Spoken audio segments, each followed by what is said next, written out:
Sorry about that, you guys. My phone rang and it turned off our video. So, the queen of the field mice says, why don't you use the charm of the cap and call the winged monkeys to you? They will carry you to Oz in less than an hour. What? What charm? I didn't know there was a charm, answered Dorothy in surprise. What is it? Well, it's written inside the golden cap, replied the queen of the mice. But if you are going to call the winged monkeys, we must run away, for they're full of mischief, and they think it's great fun to plague us. That means they like to sort of play tricks on the field mice. Well, won't they hurt me? Asked the girl anxiously. Oh, no, they must do whatever the wearer of the cap says. Goodbye! And she scampered out of sight, with all the mice hurrying after her. Dorothy looked inside the golden cap and saw some words written in the lining. Oh, well, these, she thought, must be the charm.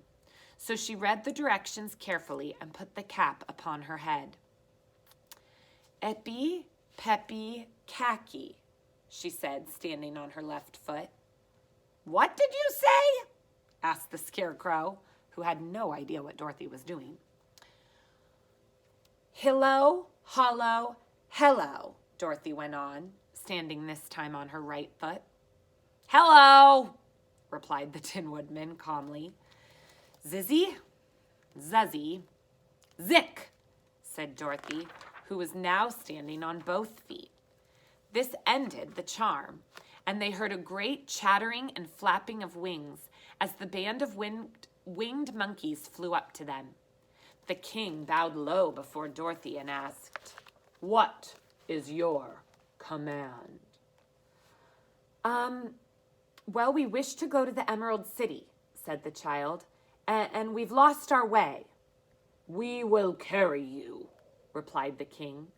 And no sooner had he spoken than two of the monkeys caught Dorothy in their arms and flew away with her. Others took the Scarecrow and the Woodman and the Lion, and one little monkey seized Toto and flew after them, although the dog tried very hard to bite him. The Scarecrow and the Tin Woodman were rather frightened at first, for they remembered how badly the winged monkeys had treated them before. But they saw that no harm was intended, so they rode through the air quite cheerfully and had a fine time looking at the pretty gardens and woods far below them.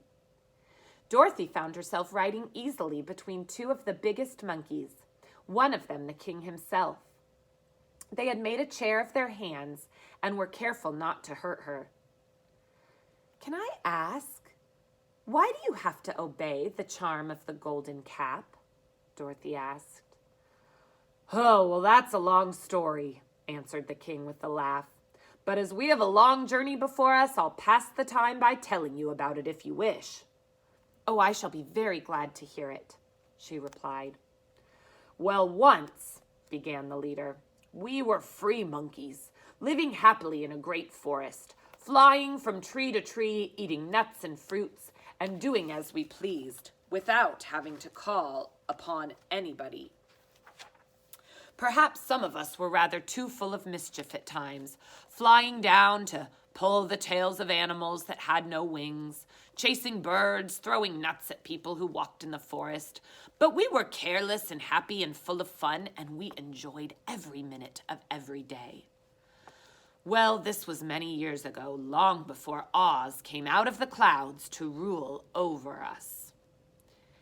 Now there lived here then, away at the north, a beautiful princess, who also happened to be a powerful sorceress. All her magic was used to help people, and she was never known to hurt anyone who was good. Her name was Gayelette, and she lived in a handsome palace built from great blocks of rubies.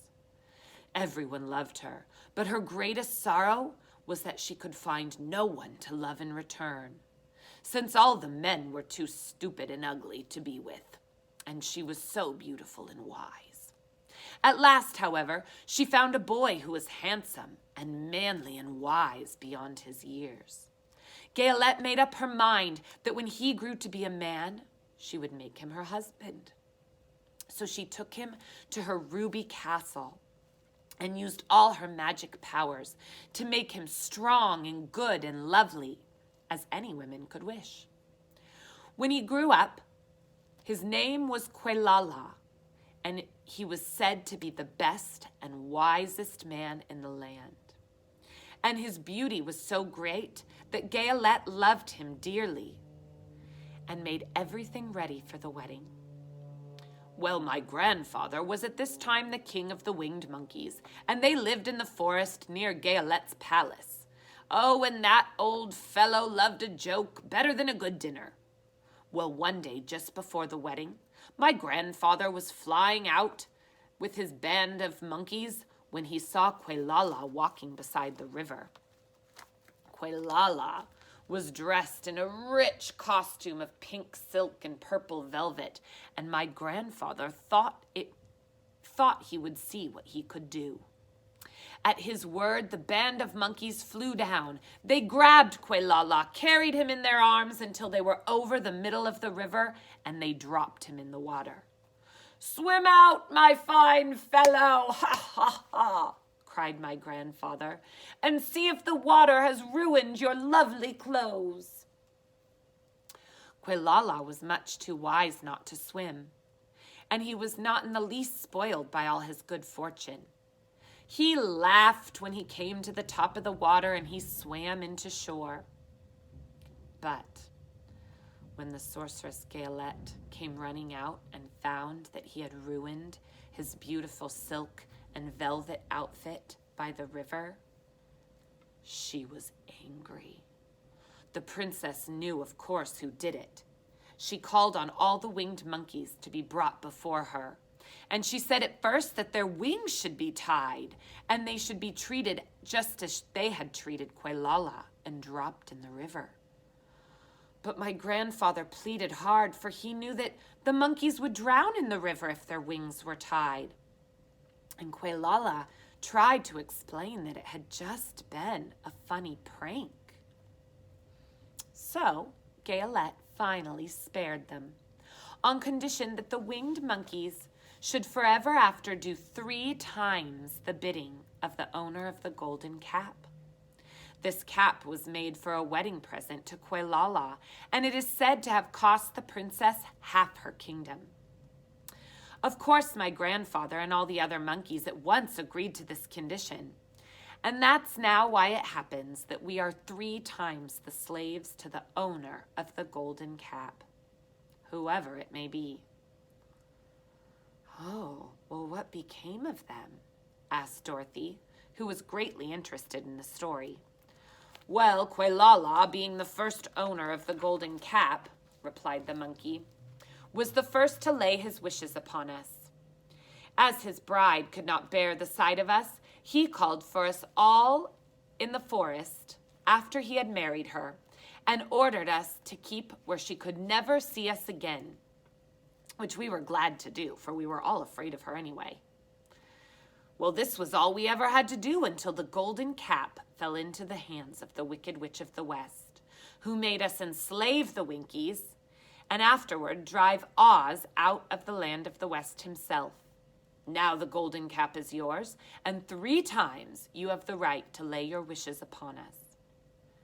As the Monkey King finished his story, Dorothy looked down and saw the green, shining walls of the Emerald City before them. She wondered at the rapid flight of the monkeys, but was glad that the journey was over. The strange creatures set the travelers down carefully before the gate of the city. The king bowed low to Dorothy, and then flew swiftly away, followed by his band.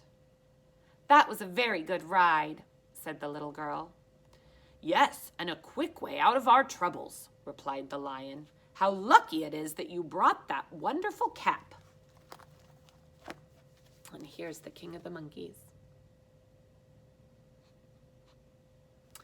So chapter 15 is called The Discovery of Oz the Terrible. And that's, of course, where we're going to stop today.